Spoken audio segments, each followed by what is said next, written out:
Bharatiya Janata party आदिवासी मोर्चा की ओर से जामताड़ा यज्ञ मैदान में आदिवासियों की घटती जनसंख्या और लूटती जमीन के विरोध में एक सभा का आयोजन किया गया, जिसमें भाजपा प्रदेश अध्यक्ष बाबूलाल मरांडी पहुंचे। सभा के बाद रैली निकाली गई जो यज्ञ मैदान से निकली और बाजार का भ्रमण किया।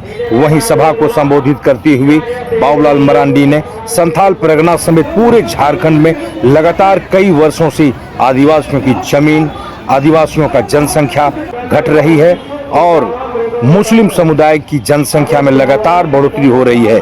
इसके साथ ही उन्होंने मुख्यमंत्री हेमंत सोरेन पर वादा खिलाफी का आरोप लगाते हुए कहा कि 2019 के विधानसभा चुनाव में उन्होंने राज्य की जनता से जो वादा किया था उन्होंने आज तक पूरा नहीं किया है, जिसमें वो विफल हुए हैं। हेमंत सोरेन ने उस दौरान कहा था कि राज्य में 5-5 लाख नौकरियां देंगी और आज तक उन्होंने यह वादा पूरा नहीं किया। अब आगे बाबूलाल मरांडी की बातों को सुने।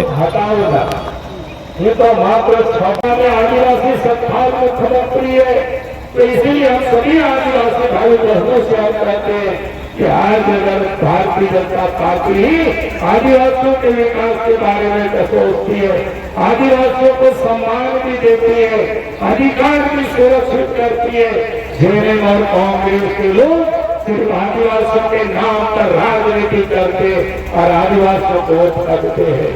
आपको ये 5 साल हो गया, 5 साल में 5 काम भी मैं नहीं बता सकता है तो आदिवासियों के लिए कौन सा काम किया है। अभी जो सत्ता जाने लगी है, करीब 2 महीना के बाद चुनाव होना है तो भैया योजना चला रही है। हमने कहा कि मुख्यमंत्री जी आपने 5 साल से क्यों नहीं चलाया, 1-2 साल पहले से चलाए होते तो यहाँ के लोगों को लाभ मिलता, लेकिन आपने 1-2 साल पहले से नहीं चलाया। जानते हैं कि अक्टूबर में चुनाव की घोषणा हो जाएगी, नवंबर में चुनाव हो जाएगा, उसके बाद तो आपको कुछ करना नहीं है। आपने 2019 में भी गरीबों को ठगा था, उस समय भी आपने कहा था कि गरीबों को 72,000 रुपया देंगे। अब 5 साल हो गया, आपने एक भी गरीबों को पैसा नहीं दिया।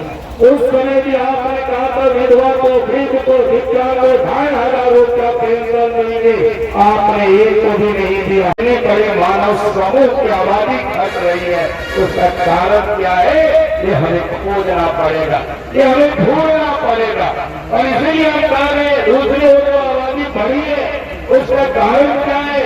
एक तो बांग्लादेश से जो घुसपैठ हुआ है, बांग्लादेश से मुसलमानों का तो आकर के राजमहल जैसे क्षेत्र में, काबुल जैसे क्षेत्र में और देश के विभिन्न हिस्सों में भी वो घुसते चले जा रहे हैं और आबादी धीरे धीरे वो बढ़ते जा रही है। अगर ऐसी आबादी बढ़ेगी तो एक तो अपने यहाँ जमीन जायदाद की कम है, वहाँ लोग बच जाएंगे, वहाँ से लोग भाग रहे हैं। तो इसलिए हमने कहा कि बड़ा संकट है आदिवासी भाई बहनों के लिए।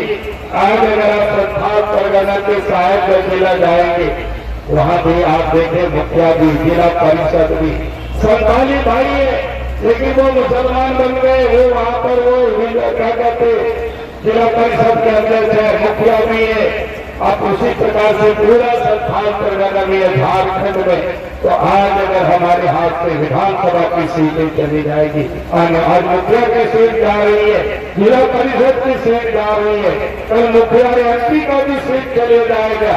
और इसीलिए हम कहते हैं सरकार को इस पर जांच कमीशन बैठानी चाहिए और जांच करके श्वेत पत्र जारी होना